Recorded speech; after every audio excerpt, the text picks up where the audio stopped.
अस्सलामुअलैकुम वरहमतुल्लाहि वबरकातुहू।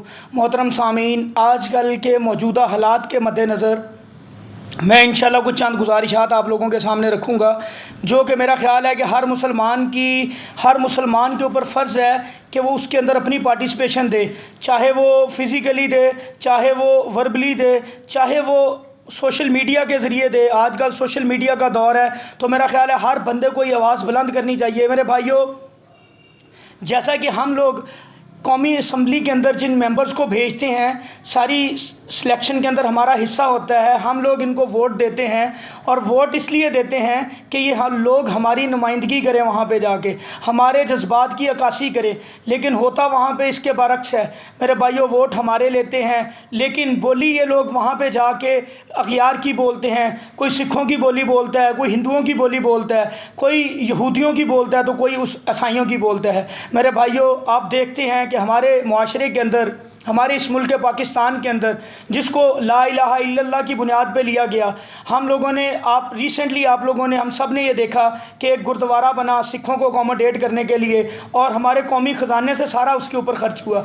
अब नया एक काम शुरू किया गया है, अब मंदिर बनाया जा रहा है इस्लामाबाद के अंदर, उस शहर के अंदर, जिसको इस्लाम के नाम पे, जिसका नाम भी इस्लाम पे रखा। और मेरे भाइयों, इस पाकिस्तान को जब हमने लिया था हिंदुओं से और अंग्रेज़ों से लड़ के, हमारे बड़ों ने, हमारे बुज़ुर्गों ने अपनी जानों का, अपनी इज़्ज़तों का नजराना पेश किया। मेरे भाइयों, उस वक्त एक ही बुनियाद थी, दो कौमी नज़रिया की बुनियाद क्या थी कि मुसलमानों का और हिंदुओं का रहन सहन, खाना पीना, हर चीज़ मुख्तलिफ है। हम मुसलमान हिंदुओं के साथ बिल्कुल भी नहीं रह सकते।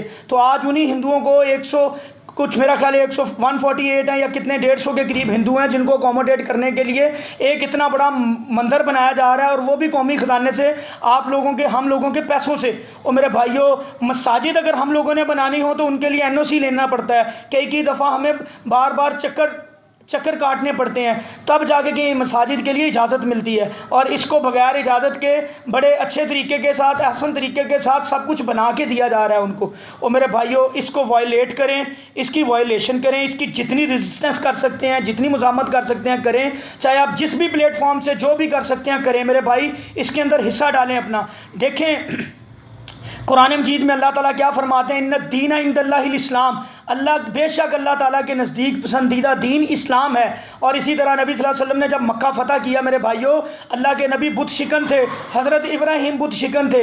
इन लोगों ने बुत तोड़े, हमारे अम्बिया ने बुत तोड़े, सहाबा ने तोड़े। मेरे भाइयों, आज हम खुद मंदिर बना बना के इनको दे रहे हैं। हम कैसे मुसलमान हैं? ये लोग यकीन जाने सिर्फ नाम के मुसलमान हैं, लेकिन सारा कुछ, इनकी सोच, इनका काम, सब कुछ अखियार को राज़ी करना है। मेरे भाइयों, चंद टकों की खातिर ये लोग बिक जाते हैं। अल्लाह ताला इनको हदायत दे।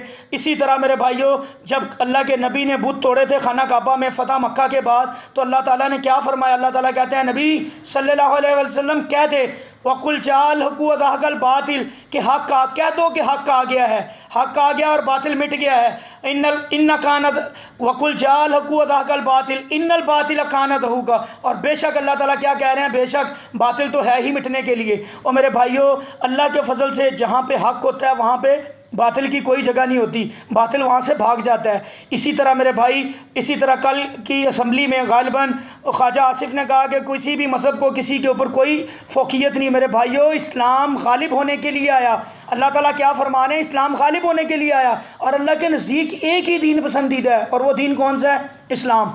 तो मेरे भाई, अल्लाह के नज़दीक इस्लाम पसंदीदा दीन है, इसके अलावा कोई दीन नहीं रह सकता, किसी की इसके आगे किसी दीन की चल नहीं सकती। ये गालिब होने के लिए है, और इंशाल्लाह ये गालिब होकर रहेगा इंशाल्लाह।